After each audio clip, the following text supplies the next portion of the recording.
Hey everybody, how are you?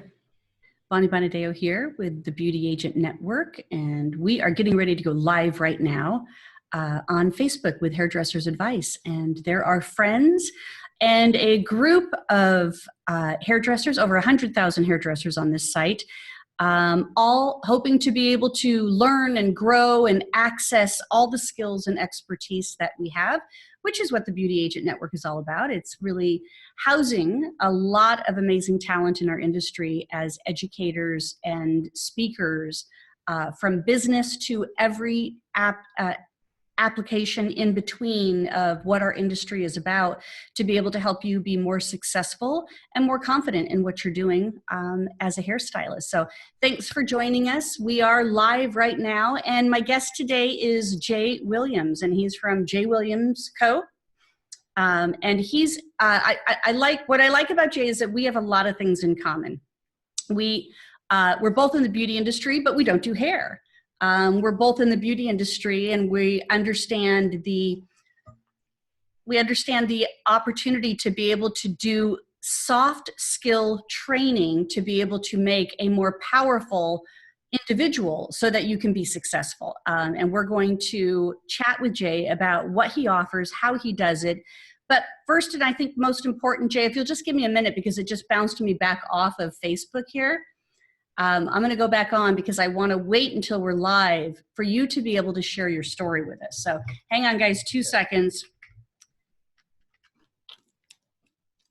Apparently, I'm not capable of multitasking anymore.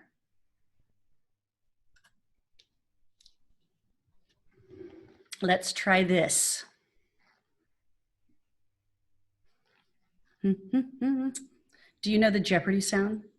I do. I don't know the words to it, but I do know the sound. I think it just kind of goes dun, dun, dun, dun. It's preparing right now. Yeah. Perfect. Hang with us, everybody. Technology, although it's very sophisticated nowadays and it's helping us in many, many ways, it still requires a little bit of patience. All right. Welcome back, everybody. Sorry if you jumped on with us and you have, then we went away. We're back, and I'm Bonnie Bonadeo with the Beauty Agents, and my guest today is Jay Wiliams on the Spotlight. We're going to be talking to Jay not only on how he got involved in the industry, but why he's involved in the industry and what he does in the industry. And I like what he does, and I love that we have some similarities in the opportunities to be able to be soft skill trainers and educators in our industry. And you know, the Spotlight is all about being able to provide education to the industry, and to be able to do that through multiple channels. So 1, live education; 2, online education just like this; and of course 3, online education that you can access as more of a do-it-yourself type of education as well.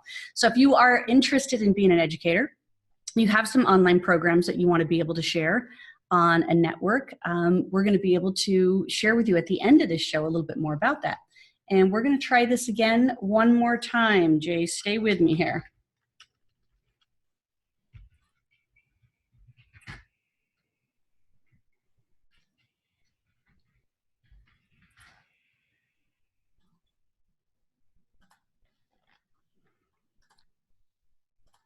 We're being patient. Patient. That is one of the key things in emotional intelligence, which I know that you're going to talk about, is patience. It's certainly not one of my virtues, but I've had to learn patience in a very powerful way. Well, the good news is that it can be learned. Mm-hmm. And much like you and I were talking, it's just a matter of practice, practice, practice, and failing, and getting better and better and better at it. Yeah. And I think people don't believe that they need to practice what we're going to kind of surmise this as communication skills. But can you imagine being in this industry? Well, there's plenty that probably are in this industry with really poor communication skills. And then they wonder why they're not successful. It was interesting. It was, you're talking about this emotional intelligence, and it's compared to intellectual intelligence. So if you have your IQ and your EQ, and your IQ is really it's really your ability to problem solve. And so for the longest time, we thought that somehow this would be an indicator or predictor of our success. We operate this way in society. In 1992, they did a study, and what they wanted to do is to find out who the most successful people were in society. And so what they did is they went to Harvard and they said, listen, we want you to go back 20 years and just give us the people with the highest IQ. Those are the people who will be the most successful. And this was a quote from the study, Bonnie. And you think they'd speak more technically.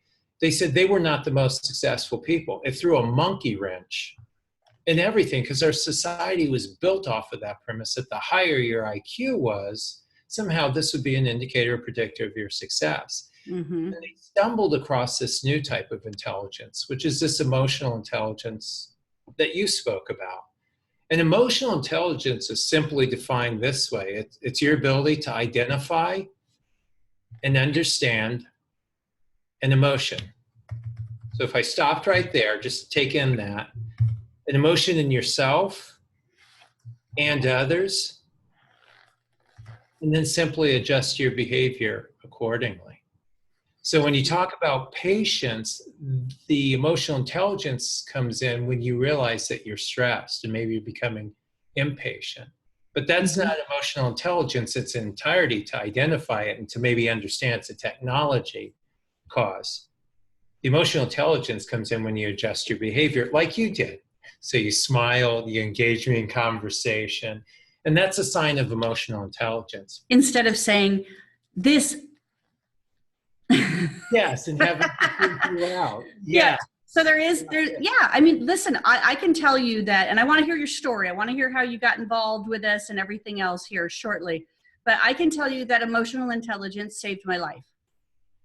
That there was finally that moment of seeing another side of why I was so stressed out all the time and why I wasn't able to have the success that I wanted.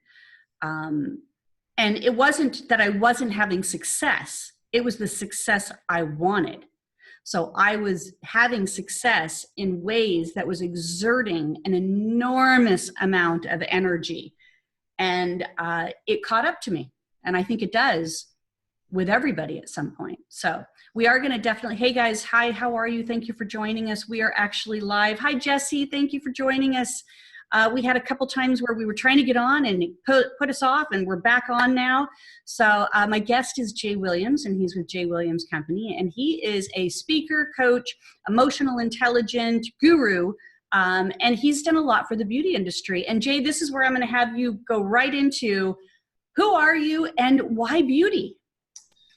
Wow, those are deep questions. I thought there was going to be some warm up. Right, we'll jump into the deep end of the pool. Well, I'll tell you how I got started. It was 14 years ago, and my wife is a headhunter, a recruiter. She finds jobs for people. And Bumble it came to her, and at the time, Estee Lauder was acquiring them. And they're in the process of doubling their workforce and building out their infrastructure. And so she began to share with me about her work, as you could imagine a loving couple would do. And it wasn't on my radar. You can tell by looking at me, I don't spend a lot of time in salons, and so I didn't have a firsthand experience. And truth be told, I don't know that I'd even had a conversation about a salon. And so she said, you're going to love this industry. And I said, well, what would I love about this industry if it's not a haircut? And she said, is that they are emotionally wired. Yes.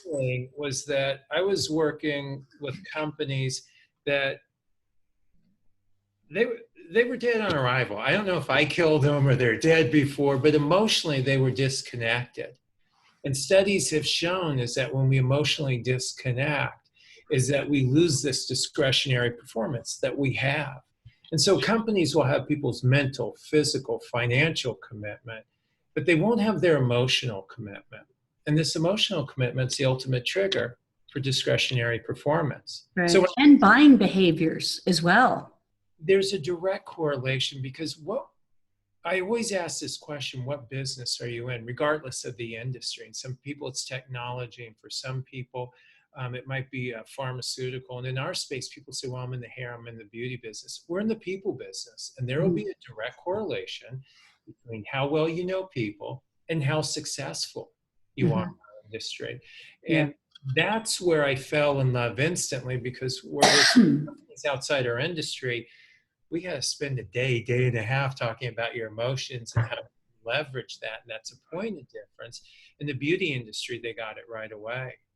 And so she said, you should really look at this, and the work you're doing, they'd be receptive. So probably 6 to 8 months went by. But I began to meet people in the beauty industry. And there's this instant attraction with this very high emotional intelligence. And to your point, what I'd known about emotional intelligence is that people with a higher emotional intelligence than those with their counterparts, a higher IQ, they outperform them 70% of the time. Yeah. And so all of a sudden I thought, you know what, this is going to be fun. At some level, I'll be preaching to the choir. So when I got in, I was blessed enough to be with a company like Bumble and Bumble, and I learned a great deal. And I learned a great deal about the people and the product and the process. And so to answer your question, that is how I got into the industry. Oh, that's cool. Yeah. So we understand. Let's define emotional intelligence again. And then how it's applied to people's lives, especially in our industry. Yeah, so emotional intelligence, and for those of you listening and those of you who are taking notes, let me break it down this way. It's simply your ability to identify and understand an emotion in yourself and others, and then adjust your behavior accordingly. And so it's a very simple definition. What neuroscientists and psychologists believe is that 58% of your performance is based on your emotional intelligence. That's high. Well, it even goes, there's a social psychologist, B.J. Gallagher, and she did a study, and what she recently found is that 80% of the people who are failing in their current roles, regardless of the profession that they're in, were failing due to a lack of interpersonal skills. And those interpersonal skills that you referenced earlier, they go hand in hand with your emotional intelligence. Yeah.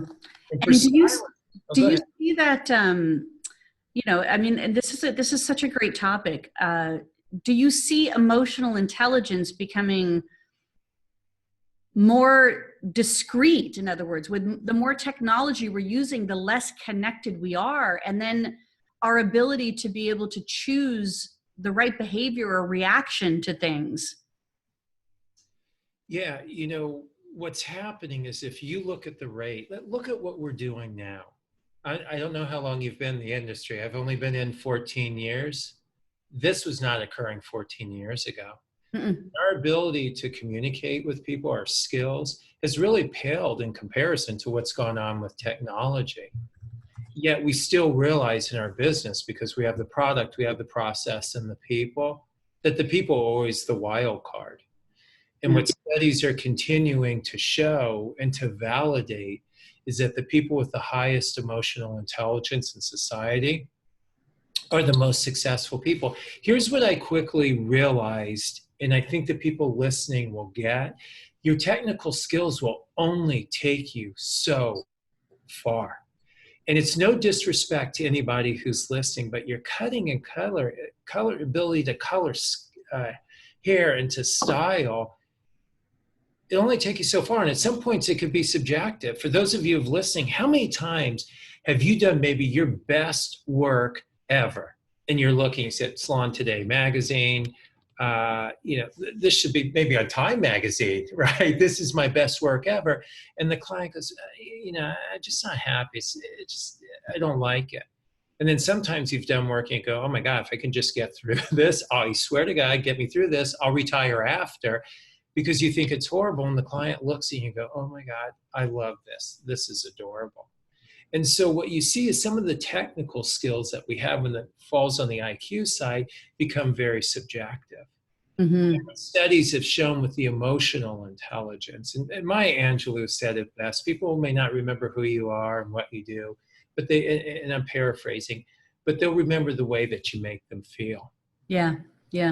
And Right? so, yeah, and I think to clarify too, it's emotional intelligence is not a lack of emotion.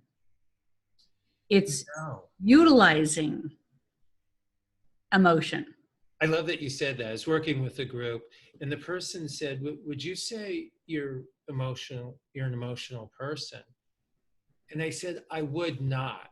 If you're asking me, am I emotionally intelligent person? Yes, but it's not enough to be emotional." And what happens is you have to identify and understand and then adjust your behavior. So somebody could be very emotional. Maybe someone's quickly drawn to tears, which can be a gesture that draws people to you and that they like. It shows compassion and understanding. There could also be times that it's not appropriate. Yeah. Somebody with a high emotional intelligence would identify it, that they're going to cry, understand why they're crying, but also look at the context of the situation, the people involved, and maybe adjust their behavior. Mm-hmm. Yeah. So there's this, this kind of rule of thumb that our industry is highly emotional, and because they say we're made up of quite a few women, and we're highly emotional people.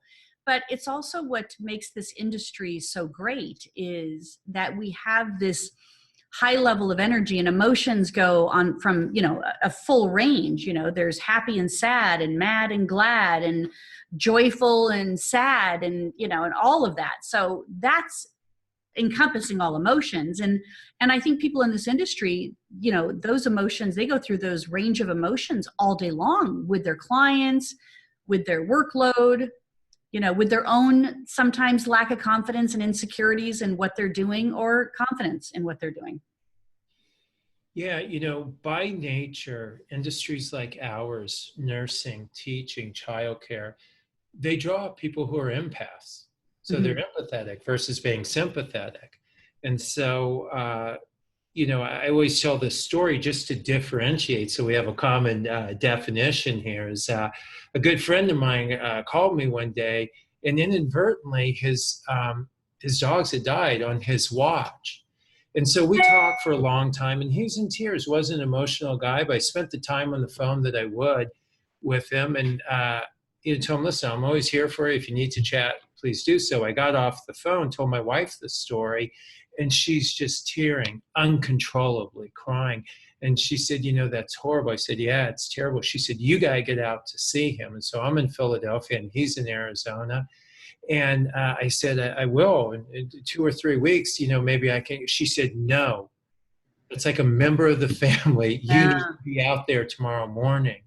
And so I share with you, it's the difference between somebody's empathetic and somebody's sympathetic. And so my sympathy was, "Oh, I'm sorry to hear that," right? And that drove my thinking, my emotions, my behavior. For somebody who's an empath like my wife and like stylists, it drove someone to fly cross country the next day. And as Mm-hmm. stylists, we have to realize that this is our superpower. And I equate it to, and I talk about it in my book about having a superpower. It's not enough to have it, is that you have to understand it and also know how to leverage it. And so this superpower of empathy, we need to harness. And Superman Yeah. is a great example. When he first started flying, he's flying into buildings, and when he ran right into the ground. It wasn't enough to have the superpower; you had to harness it. The upside to it is it creates this great human connection that we're lacking in society. There's a study done. This study was done 10 years ago. There's not recent data on this. The human beings had 1/20th the human interaction that they had 20 years prior. And so now when someone sits in your chair, and you guys know that people are broken when they sit in your chair, whether it's emotionally or physically or spiritually or sexually, they're broken. They also have functions now that may leave them alone. They're working from home. Mm-hmm. They may be dating online, right? They watch their movies online, they order their food. And so all of a sudden they come into this human interaction. And so with this great power comes great responsibility. And so this emotional intelligence you have, this is when you begin to differentiate yourself. And so I get excited for stylists have something else. And Dr. Lou Lisansi talked about this in his book, is that we're one of 6 professions that's legal to touch someone. Mm-hmm. It's interesting, when I was doing the research on this, I found this psychologist in Atlanta, and she shared something very interesting, is that when you touch someone, there's a chemical released in your body called oxytocin. And oxytocin is the same chemical that's released when mother breastfeeds a child. The psychologist told me this. She said, Jay, make no mistake about it. This is the chemical that bonds us as human beings. And so you can see where your empathy as a stylist can serve you well when someone comes in who's maybe broken and hurting, and they may be lonely. And then you give them a hug, and then you massage their scalp. And so with this great power comes great responsibility. That was Spider-Man's uncle, by the way. That wasn't me. That's Spider-Man's uncle. But as a stylist, that's why emotionally you need to be present and you need to be whole for that person. Yeah. So we have, I think that we can see in society times where nobody's being emotionally intelligent, or we're going down the path of thinking that the intellectual approach to things is the best choice. And what I think that we understand under this umbrella of emotional intelligence is that if you're not making that connection with people, if you don't have that level of compassion or empathy to make that connection with people, they will disregard you. And today it happens like that. I mean, we have so many choices, so many places to choose who we want to do business with and who we want to be with, that we won't tolerate low levels of emotional intelligence or, high levels of even intellectual intelligence if it's not serving our needs. Yeah, you talked about something that's important for us to distinguish, is that this client experience. And for anyone who's on the call, and regardless of the industry that you're in, and I'm going to talk to people today, Bonnie, not as stylists and not as salon owners, as human beings, if that's okay. And 2 weeks ago, I was in California. I talked to a biotech company. I talked to a hair care company and an engineering company. You know what? It was the exact same topic. And all 3 companies requested the exact same topic. And so I share that with you because what you're talking about is something that we need. Everything I do, I want to create a compelling business case and human case. For those of you who don't care about humanity, here's a compelling business case for this, is it will increase your retention, your referrals, your rebooking, your reviews, and your relationships, this emotional intelligence. And the reason that I think, Bonnie, you were attracted to it is that what studies have shown is your IQ is fixed. From 15 to 50, it doesn't change. They've tested and retested people, little to no movement. That's your ability to problem solve. However, your emotional intelligence can grow and grow and grow and grow. And the study showed that 70% of the time that people with a higher emotional intelligence than their counterparts with a higher IQ outperform them. And so when you talk about business, and whether you're a stylist as an individual or part of a team, or you're a salon owner, at last count, I don't know what it is, and you can tell me, I think it was 303,000 salons. And no matter where you are in the market, there's probably within a mile, 10 to 15. How do you differentiate yourself? It will not be the cut or the color. No. So these stylists that have this ability to build this emotional connection or to read someone, there's a young girl, and by the way, this is not age specific. I've seen people at a young age have a high emotional intelligence. I was in Atlanta and I was talking to a group, and a girl asked, could she share an example? 24 years old, very young woman. And so she said she was getting clients when there was an overflow or there was a walk-in. So it was a Saturday morning, they're very busy, and they gave a woman to her. And so the woman walks in and a little bit disheveled. Her hair wasn't brushed, her makeup wasn't done, she's in sweats and really expressionless. And she sits in her chair, and this young woman was adorable, the stylist. She said, I didn't know what to do. I just looked at her, I said, can I hug you? But again, emotional intelligence. She could identify, understand, and adjust her behavior. And so as they began to talk a little bit and the woman opened up, she said, yeah, I was supposed to get married today. That's what the appointment was. And my fiance called off the wedding. Mm. So she said, they cried a little bit and they began to smile a little bit together. And when they were done, she also did her makeup at no charge to her. And the woman gave her a hug and she hugged her tightly back and she went her way. She said, I honestly didn't think anything of it. 2 days later, the woman walks in with a dozen roses and 2 bottles of wine. She said, what you kind of knew is why I was here and that the wedding had been called off. What you definitely did not know is I was on my way to commit suicide. Mm. And if you hadn't shown me that compassion, that understanding, just given me some significant self-worth and sense of belonging, I wouldn't have been here today. Right. And that little girl's emotional intelligence, it had nothing to do with her cut and her color. She could have given the best cut and color. And so when you talk about our industry, it is a point of difference. Because in that case, the color may not have made a difference. Now, not everybody's in a life or death situation, but our gift can be where we emotionally leave people, especially if everybody's on par. When I look at education today, I'll ask, listen, if you look at what we do, it's a combination of cosmetology and psychology. Unequivocally, if I ask the group, they would say, oh, it's 80, it's 90, it's 100% psychology. Yet when you look at our education and you just go back over the last year, 70, 80, 90, 100% of it's been technical. Mm-hmm. Nothing on the people side of it. Which goes, I know. And it's funny because the investment of the people side of our business is, like you said earlier, it's going to be the difference between success and failure, is being able to get that. Right? Yeah. Point. So no matter where you are, that new talent that's so worried about cutting someone or burning someone, right? But if that younger person has the ability to smile and ask great questions and to listen and be affectionate at some level, it's going to benefit them. But even the stylists that may be stuck at a certain financial level or retention level, more often than not, they're going, you know what? I need to learn how to razor cut. I need to do a different kind of bob. Whatever it is, they aren't looking at these things that studies show are the point of difference. Mm-hmm. And so, and I've seen experienced stylists, you talk about emotions, and I think you need to be aware of this, is that with this superpower, this empathy that you have, is that you can reach burnout.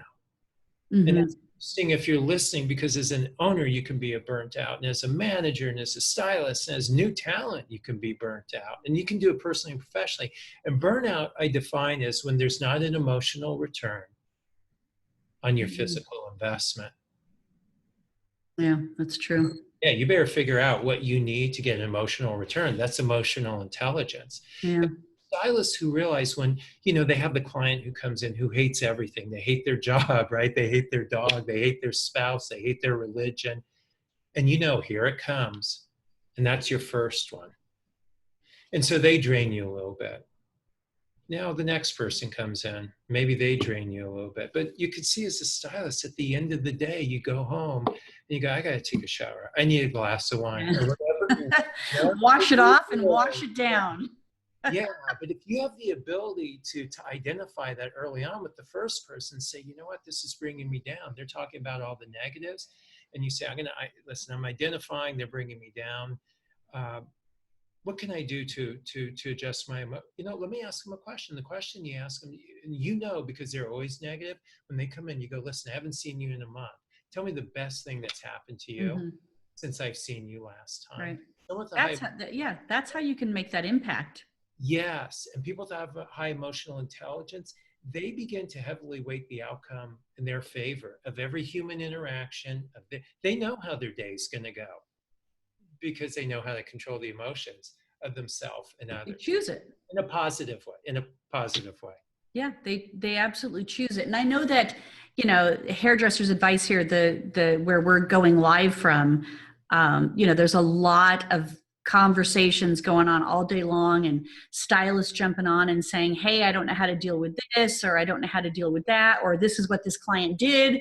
And people are so quick to react to a comment that loses the emotional connection, not only for the person asking, but for the entire, I mean, this is our opportunity to be able to be that emotional intelligence. And usually what it is something like fire him, get rid of him, I wouldn't do him type of thing. But then imagine if we didn't do all these clients, if we just kind of made this selection of, you know, oh, I don't like him, I'm not going to do him. And yes, we all have this choice, but we have the power to be able to be more impactful with people. And we have the power to choose how we're going to behave and manage our emotions. And in most cases, when we manage them better, we usually provide a very bright spot, a very bright light to the other person. They leave feeling better about themselves than when they came in.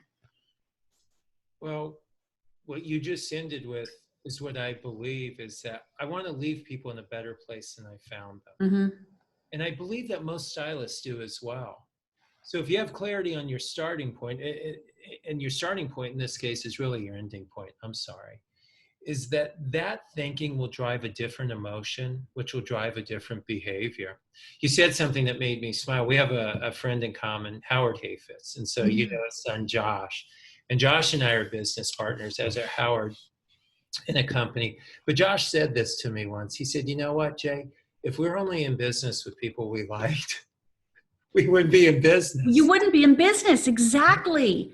Because we can find something about everybody all day long, but can you find the good in all of those people as well?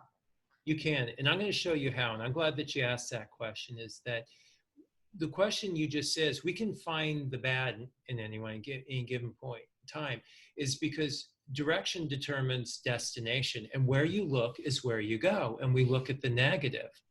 And so you look at the positive and you ask yourself, what is the one thing I like about this person? I share this story when I'm speaking, but I think everybody can relate to it. You have those clients that are like oxygen thieves, a waste of skin. You have no idea what they're doing on this planet, right? Vampires. You respond in a certain way to them, and they're just kind of your 11:30. You get them in, you get them out, and you know what? Say that person comes in that day and they walk into your salon, and true to form, you can see right through them because they're soulless, but you see their new car. And so you go, I'm going to find the one good thing. I believe the good Lord put one good thing in each and every person. You say, you know what? I love your car. And that person goes, oh my God, when I bought that car, it was the best day of my life. And you go, really? Tell me about that. They said, well, I grew up with a single parent. And where I grew up, my mom and I used to take the bus to school and to work every day. And for 13 years, we were on the bus. My mom had a job in the same area. My schools, middle school, high school, elementary school, all in a row. And every day on our way to school, we passed this car lot. And my mom would pat me on the knee and she'd go, all I want for you, baby, one day is a brand new car. And it became a joke over the years. And before we even got there, I'd pat her on the knee and go, all I want for you, Mom, is a brand new car. She said, when I got the car, I went to pick up my mom. She lives in that same neighborhood. And I wanted to show her the car and take her to dinner. And as we were driving out, we passed that car dealership that was still there. And my mom began to tear up, and uncontrollably, to the point that she was bawling. And she said, every time I told you that all I want for you is a brand new car, I just wanted a better life for you. Mm-hmm. And so I share that story with you and I ask you, what changed? It was our thinking. It went from finding the worst in them to asking a question to find the best. And by the way, who changed in that story? It wasn't your client. It was you. And to your point, we have a choice every single day. And the choice in that situation is I'm going to go with the choice to find the good thing. Mm-hmm. Yeah, I like that. So let's talk about it from the other side too, because I think that, I think that we understand emotional intelligence in a way of how it makes a better impact on our lives and other lives. But when we're not emotionally intelligent, is where we get ourselves into all of those pickles throughout the day. And then it kind of escalates and it escalates and it escalates. And then pretty soon we're kind of just like walking stress monsters because we're we've kind of got caught up in moment after moment and not looking at things of how they could be a little different in that moment. You know, like kind of waking up on the wrong side of the bed and then stubbing your toe and then spilling your coffee and then, you know, getting in a wreck on the way to work. Like all of that stuff can escalate, and all of that stuff is still based on our emotions. It is. I want to share something with you. And I looked because I don't know how in this hotel room I could articulate this drawing on the walls. But for those of you who are listening, if you can imagine this, is that what drives performance and communication behind the chair with your peers, whatever it may be, is your behaviors. So if you have performance, right below that is your behaviors. It drives that. And what drives your behaviors is your emotions. Mm-hmm. What drives your emotions is your thinking. So if you ultimately want to improve your performance, you have to improve your thinking. So for you guys as a visual, if you're looking from the bottom down, your thinking drives your emotions drive your behaviors, and your behaviors drive your performance. And so for yourself, if you want to shift your performance, whether it's being more compassionate, whether it's being more understanding, you have to shift your thinking first. And so if your thinking was that person is an oxygen thief or a waste of skin, you can change your behavior and go, I'm just going to be nice to them. But it doesn't change the emotion behind it. You still have that resentment. You still have that anger. And so the opportunity, I think what you're alluding to, Bonnie, is how do we shift our thinking? Mm-hmm. And where do we start? And it starts with your thinking. People with a high emotional intelligence quickly understand, where is my thinking? There's a church, it had been around for 100 years. No neighbors to the left or right. One day a for sale sign goes up, and the same day a sold sign goes on top of it. So some of the members of the church go down to the township to find out who their new neighbors are, only to find out it's a strip club. Yeah. So the members go back to the church there, and they get a group together because they thought that this was wrong. It was immoral. These people shouldn't be here. They were judging them. And so they got a group together that would picket in front of the sign and petition down at the courthouse. One of the women in the church thought, we're only here to help. She had compassion and she had understanding. She got a group of people together that would get together at midnight, and they'd fix breakfast for those women that worked at that strip club so that they had somewhere on a Saturday night after being on their feet for hours at a time that would give them a little bit of significance and self-worth and sense of belonging. And I share it with you, Bonnie, because we have a choice every day. A church next to a strip club is what it is. Just like someone being late, just like having an argument with someone. It is what it is. It's your thinking that drives the difference. And for the one person, their thinking drove them to make pancakes. And for the other person, it drove them to picket. But yet the story's the same. It's a strip club. Yeah. And it is. I think it's that ability to look at the circumstances in our life, because we can look at our past, our history, our experiences, and we can let that dictate how we are choosing these present and future experiences that are happening to us. And it's just part of our human nature. We're kind of designed this way. We're hardwired this way. I think in a way that says, well, it happened to me before, it could happen to me again. And we then become very protective of ourselves. But the story doesn't always have to end the same way. If you think about it, like you just said, and apply some thought to it and just go, okay, so it could be similar, but it's not the same. And I get to kind of choose maybe the difference, the ending. You said so much that is so spot on there. I mean, we do have a past and we do have a future. We also have a present. Mm-hmm. And so that's where mindfulness, and if I can get esoterical for a second, I promise I won't spend a lot of time here. This is the opportunity. People with a high emotional intelligence, that they rest in this mindfulness space. And by the way, mindfulness is just all it is. If it's elongated perception. Mm. I elongate it, it could just be a few seconds. So I'm a huge basketball fan. Michael Jordan, when he was playing, hired a mindfulness coach. He just needed to see a second, 2 seconds longer on the court to see different possibilities. And his coach, Phil Jackson, who was the ultimate student of this type of learning, he would talk about, we didn't think about the game before, we didn't think about the game after. We're in this moment.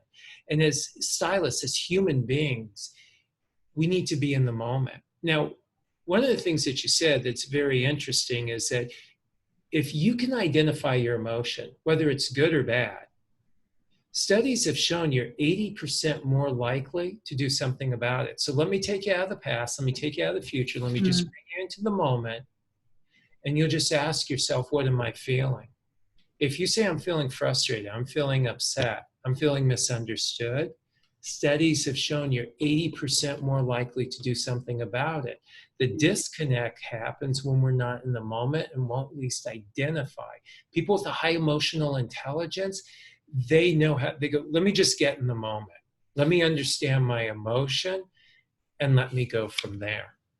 Yeah, I totally see how this is a great topic for everybody in our industry. You know, for one thing, when we're working in teams, we're still working independently as a team member by managing our clientele. But then we're working with a team with other people in the salon. We're managing those emotions. And then we're, working with an owner and managers, and we're having to kind of manage our emotions in that arena.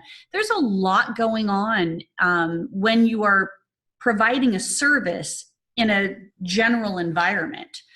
I also think that the people that are kind of, going off on their own and doing their more independent track in our industry and working in suites, they're having to manage their emotions in a different way, because here's what I hear from them is they say, at least when I worked in a salon, I had somewhere to go. If my client was processing, I had somewhere to go, but in my suite, I have nowhere to go. I have to be present with them the entire time.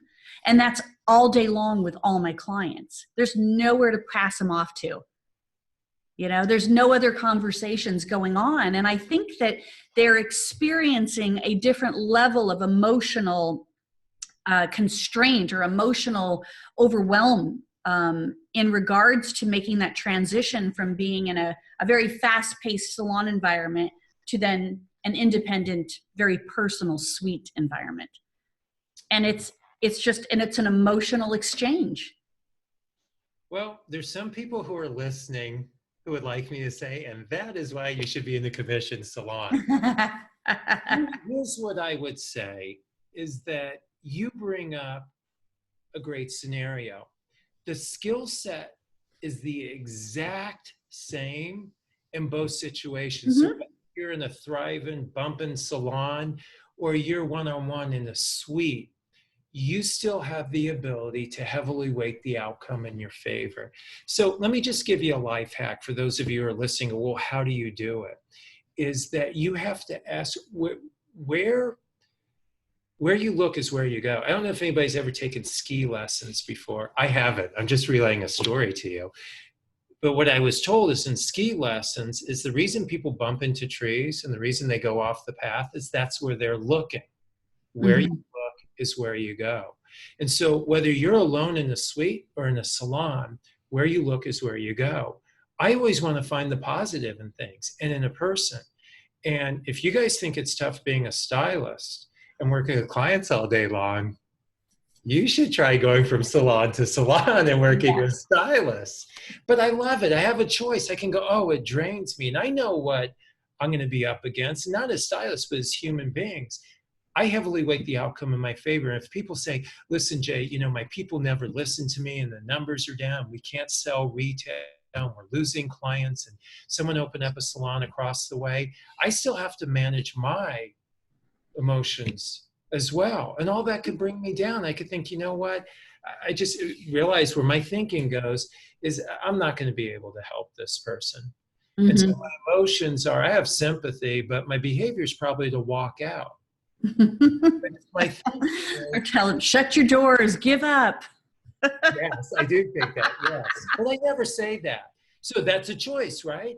Or I can think, you know what? I'm not here to judge. I'm here to help. And so I would ask them, how can I help create a different scenario for you?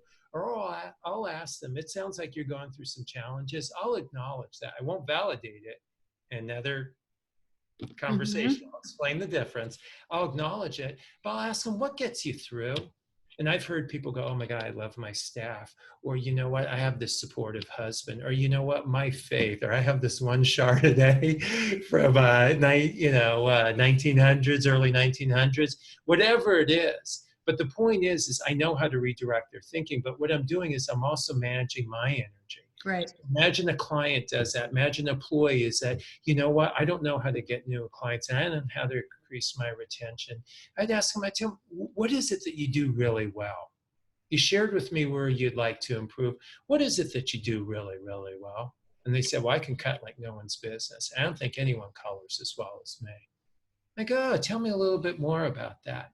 But what I've done just in a moment is to redirect the conversation for me. Yeah. And in the process, But it helps them too, because it keeps you, like you said earlier, it keeps you in that thinking space, and it then converts them to be in that thinking space, not the emotional space of I'm not good enough, I don't do this well, but it keeps them in that thinking space of what they do well, and then it draws on that. And that's, and I'm sure that then that makes an impact. And I like how you did point out the difference of acknowledgement and validating.